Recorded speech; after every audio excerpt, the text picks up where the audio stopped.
చాలా మంది పెద్దవాళ్ళు ఉన్నారు, వాళ్ళకి ఇంట్లో కొడుకు లేడని చాలా బాధపడుతున్నారు.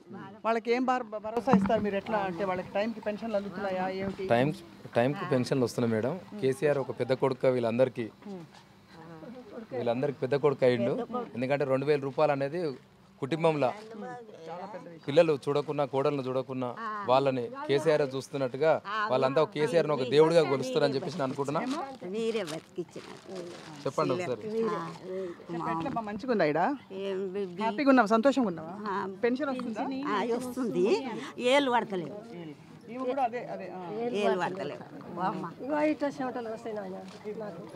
వేలి ముద్దలు పడవండి, అదే మెయిన్ విషయం.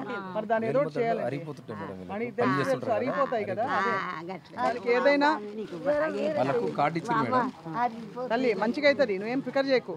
ఆ వేలి ముద్దలు పడవని అందరికి అర్థమవుతుంది కదా, పెద్దోళ్ళందరికీ. అదేదో ఒకటి చేస్తారు.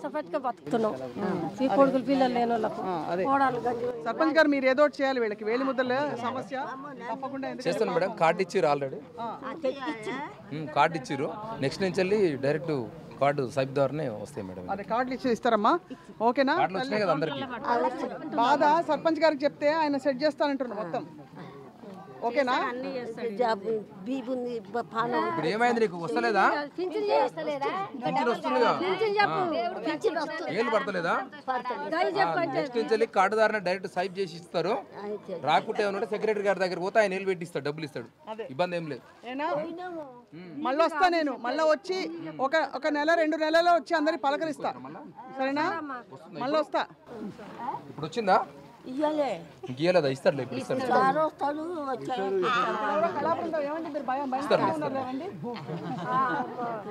ఈ భయపట్టే ఆయన పేరేంటండి? మీ పేరేంటండి? కృష్ణ మేడం. ఎవరిని? కృష్ణ గారు ఎవరిని భయపడుతున్నారు మీరు? ఈ కరోనా టైంలో చేసిన ప్రోగ్రామ్ మేడం ఇది కరోనా టైంలో. అంటే మీరు కరోనా వేషం వేసుకున్నారా ఎప్పుడు? కరోనా వేషం. అసలు ఈ ఊరు ఎలా ఉంది చెప్పండి? కరోనా వెళ్ళిపోయిందా, ఉందా? వెళ్ళిపోయింది మేడం. పారిశుద్ధ్యం ఎట్లుంది ఇక్కడ? మంచిగా ఉంది మేడం. మంచిగా ఉంది, ఓకే రైట్. సో అది విషయం. మొత్తానికి ఇది మన వెల్లంకి గ్రామ పంచాయతీ కథ విన్నాం, చూసాం ప్రత్యక్షంగా. ప్రజల జీవితాల్లోకి చొచ్చుకుపోతే ఆ ఆనందం వేరు. కాబట్టి ఇవాళ మనం చూసాం. రాబోయే రోజుల్లో కూడా ఇలా ఒక్కొక్క ఊరికి వెళదాం, వాళ్ళ ఊరి కథ ఏంటో తెలుసుకుందాం. నా పేరు కృష్ణ, జాగృతి పోలీస్ కళా బృందం, Yadadri Bhuvanagiri zone, Rachakonda police commissionerate sir. మళ్ళీ కరోనా పెరుగుతున్నది, మాస్కులు పెట్టండి. మళ్ళీ కరోనా పెరుగుతున్నది, మాస్కులు పెట్టండి. భౌతిక దూరం ఎంతో ముఖ్యం, భద్రంగుండండో అన్నలారో వినరా, మా తమ్ములారో వినరా. మళ్ళీ కరోనా పెరుగుతున్నది, మాస్కులు పెట్టండి. మళ్ళీ కరోనా పెరుగుతున్నది, మాస్కులు పెట్టండి. భౌతిక దూరం ఎంతో ముఖ్యం, భద్రంగుండండో అన్నలారో వినరా, మా తమ్ములారో వినరా.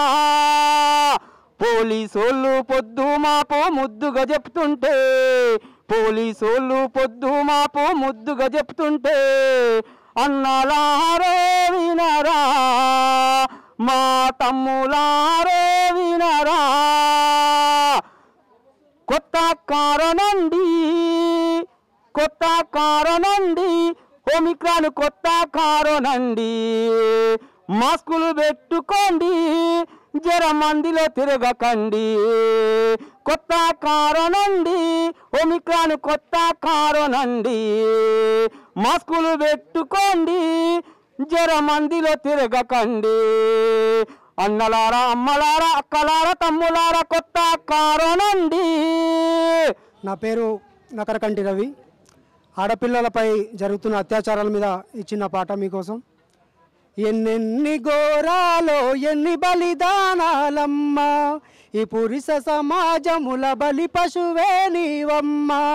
ఎన్నెన్ని ఘోరాలో ఎన్ని బలిదానాలమ్మా, ఈ పురుష సమాజముల బలి పశువే నీవమ్మా. కన్నీళ్ళు ఇంకా ఎన్నాళ్ళే చెల్లెలా, ఎదురు తిరగవేమే పులి పిల్లలా.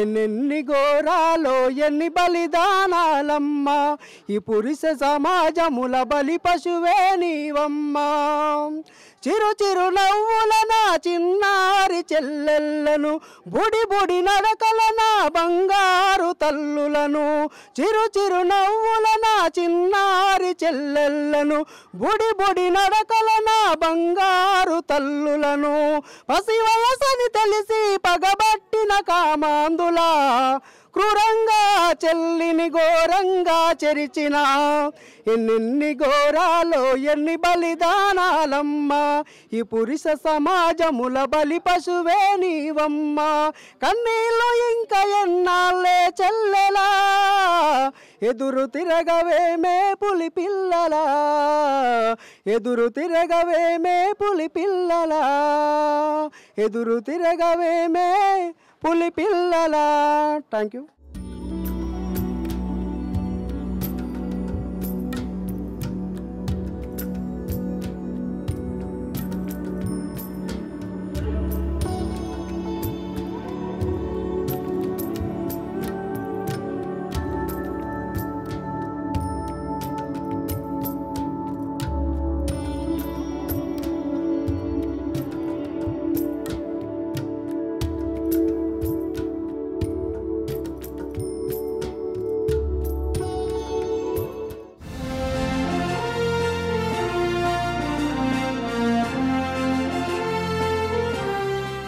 యాదాద్రి భువనగిరి జిల్లా మనం వెల్లంకి గ్రామ పంచాయతీ పరిధిలోని వికాసం ఏమిటో చూస్తున్నాం, డెవలప్మెంట్ చూస్తున్నాం. అక్కడ అదిగో శివాలయం, పురాతనమైన ఒక గుడి. అండ్ ఇక్కడ చూస్తే మనం నమ్మలేని విధంగా అంటే అంత గొప్పగా కట్టిన గ్రామ పంచాయతీ చూస్తున్నాం. అండ్ ఈ గ్రామ పంచాయతీ స్వయంగా దగ్గరుండి సర్పంచ్ వారి సభ్యులందరితో కలిసి కట్టించారు. ఇక్కడ మనతో పాటు నమస్తే అండి, మీ పేరండి? నమస్కారం అండి, నా పేరు అశోక్ అండి. మీరు పార్టీలో పనిచేస్తారు కదా? అవునండి, నేను పార్టీ వ్యవస్థాపక అధ్యక్షుడిని, ఉస్మాన్ యూనివర్సిటీ పిహెచ్డి స్కాలర్ను, Palamuru university ex president TRS party. మీరు డాక్టర్ అన్నమాట? అవునండి. డాక్టరేట్? అవునండి. ఏ సబ్జెక్ట్ అండి? నాది పొలిటికల్ సైన్స్ అండి. Political science. ఎట్లుంది మన పొలిటికల్ సైన్స్ ఇక్కడ? ఇక్కడ చాలా బాగా అద్భుతంగా ఉందండి. మేము పునాదులు వేసిందే ఒక టీఆర్ఎస్ పార్టీగా ఇంత అభివృద్ధి చెందిందంటే కేసీఆర్ ఆశయాల మేరకు మా సర్పంచ్ కూడా తూచా తప్పకుండా నీతి నిజాయితీతో మరియు ఈ రాష్ట్రంలోనే లేకుండా అట్లాంటి వ్యక్తి దొరకడం ఎల్లంకి ఒక అదృష్టంగా భావిస్తున్నాం. ఎందుకంటే ఎవరైనా దాన సంస్కారాలైనా ఏ విషయమైనా పిల్లలకు విద్యా విషయంలో, వైద్య విషయంలో ప్రతి ఒక్క రంగాల్లో ముందుకు తీసుకుపోతుండు. తన వంతు ఎంత సంపాదించిన అనేది ముఖ్యం కాదు, ఎంత దానం చేస్తుండనే విధానంతో ముందుకెళ్తుండు. ఈ అన్నిటిని దృష్టిలో ఉంచుకొని మరొకసారి కూడా గ్రామ ప్రజలు మరొకసారి ముందుకు తీసుకువెళ్ళే అవకాశం స్పష్టంగా కనిపిస్తుందండి. ఇంకా వేచి చూడాలి. ఇక్కడ ఉప సర్పంచ్ అమ్మ, మీరు నమస్తే అమ్మా. మీరు ఉప సర్పంచ్ అని ఎవరో చెప్పారు, నిజమేనా? నేనే. మహిళల ప్రాతినిధ్యం ఎట్లుంది? ఎప్పుడు కొట్లాడుతుంటా మహిళలు ఎక్కువ లేరు టీఆర్ఎస్ గవర్నమెంట్లో అది ఇది అని, మీరు ఎట్లా అంటారు? ఉన్నారు సార్, ఎందుకు లేరు, మీరు అందరూ ఉన్నారు, అన్నీ మంచిగానే జరుగుతున్నాయి. అన్ని ఊర్లో అభివృద్ధి చెందడానికి కారణం సర్పంచ్ గారు. సర్పంచ్ గారు కేసీఆర్ గారు చెప్పినట్టు ఏవి కావాలన్నా అన్నిటికీ ముందు చేసి తర్వాత వచ్చేటట్టు చేసినా కానీ అన్నిటికీ ముందుండి దేనికి వెనక పోకుండా సర్పంచ్ సార్ అన్నీ చూసుకుంటాడు, ఇంకా కూడా అన్నీ చేస్తాడని మాకు నమ్మకం. మీరు ఒక మహిళగా చెప్పండి, ఇంకా ఏం పనులు, 2-3 పనులు ఉన్నాయి నేను చెప్పినా చేస్తారు తప్పకుండా అనేవి? ఏంటంటే ఒక హాస్పిటల్ ఉంది మేడం, కట్టిస్తాడు. ఇక కొన్ని చేనేత రంగాలకే వెనకబడి ఉన్నారు, వాళ్లకు కొంచెం అభివృద్ధి కలిగేటట్టు చేయాలని తప్పకుండా నా కోరిక. అది తప్పకుండా జరగాలని చెప్పి నా కోరిక కూడా. ఎందుకంటే చేనేత రంగం అంటేనే నాకు చాలా ప్రేమ, ప్రీతి. కానీ ఇది మాత్రం చాలా ముచ్చటగా ఉందమ్మా, బిల్డింగ్ మంచిగా. బిల్డింగ్ సారు ఘనకార్యం ఇది. అసలు ఏ ఊర్లో ఎవ్వరూ చేయలేని పనులు మా సర్పంచ్ గారు చేస్తున్నారు. అసలు ఎక్కడ వెళ్ళినా మీ ఊరు సర్పంచ్ ఇట్లా చేయడం గర్వకారణం. అసలు ఎట్లా చేసిండు అని అంటే మేమే నమ్మలేకపోతున్నాము సార్ చేసే పనులు. మీ పేరేంటండి? షేక్ జానిమియా. ప్రజల కోసం ఎన్నుకోబడిన అధికారి పని చేసిండు, అది కనిపిస్తుంది స్పష్టంగా. ఇది ప్రస్తుతం మనం గ్రామ పంచాయతీ కథ చూస్తున్నాం. ఫైనలీ నమస్తే అండి, మీ పేరేంటి? రమేష్ మేడం, నేను మత్స్యశాఖ అధ్యక్షుని. మన గ్రామంలో మీ టీఆర్ఎస్ పార్టీ నుంచి మత్స్యశాఖ అధ్యక్షుని చేసిన మాకు సర్పంచ్గా చిన్నప్పటి నుంచి కూడా మాకు దోస్తనంగా ఉండే. వాళ్ళ తండ్రి కూడా గతంలో వార్డు మెంబర్గా చేశారు. ఆయన చిన్నప్పటి నుంచి రాజకీయపరంగా మాయమడి తిరుగుకుంటూ మాయమడి వండుకుంటూ టీఆర్ఎస్ పార్టీ నుంచి సర్పంచ్గా పోటీ చేశారు. మేము ఆయన కావాలని కోరుకున్నాం. డెవలపింగ్ చేస్తారని చెప్పి నువ్వే ఉండాలని చెప్పి మీ అందరం ఒక గ్రూప్గా చేసుకొని ఆయన్ని ముందుకేసి సర్పంచ్గా పొడిచాం. మీ ఆశల మేరకు మా ఆశయాల మేరకు నెరవేర్చుకున్నాం మేడం. ఆర్థిక సాయాలు కూడా చాలా మందికి కూడా చనిపోయినా కానీ కానీ ఆర్థిక సాయం చేయడం జరుగుతుంది. మళ్ళీ ఇంకా మాకు ఒక హాస్పిటల్ ఒకటి కట్టింది, అది కూడా కట్టాలని నెరవేరాలి. మన గ్రామ పంచాయతీ కూడా ఆయన సొంత నిధులతోటి వారి యొక్క తల్లిదండ్రుల గౌరవంతో కట్టడం జరిగింది గ్రామంలో. ఎందుకంటే ఇంకా కొన్ని సీసీ రోడ్లు కూడా ఫుల్ అయిపోయినాయి, 70% అయిపోయింది. ఇంకా 25% కావాలి, అది కూడా కావాలని కోరుకుంటున్నాం. మా దగ్గర మంచిగా యాక్టివ్ చేసే మాకు వ్యక్తి ఇద్దరు ఎంపీటీసీ అండ్ సర్పంచ్ ఇద్దరు జోడెట్లాగా పనిచేస్తూ మా ఎల్లంకి గ్రామానికి ఎలాంటి గొడవలు కాకుండా రాకుండా కానీ మంచి చేస్తున్నారని చెప్పి కోరుకుంటున్నాను. సో మొత్తానికి దిల్దార్ అంటే మనసు విప్పి మాట్లాడారు, జనంతో మాట్లాడే మనం చూసాం. అలాగే రోడ్ల పరిస్థితి కూడా చూస్తున్నాం. నిజానికి ఒక విధమైన శాంత కళ ఇక్కడ కనిపిస్తుంది. అంటే ఒక శాంతంగా ఉంది ఊరు. అలాగే మనకి కళకళలాడుతూ అన్నీ కనిపిస్తున్నాయి. ఇక్కడ ముగ్గులేసిన ముంగిళ్ళన్నీ కనిపిస్తున్నాయి.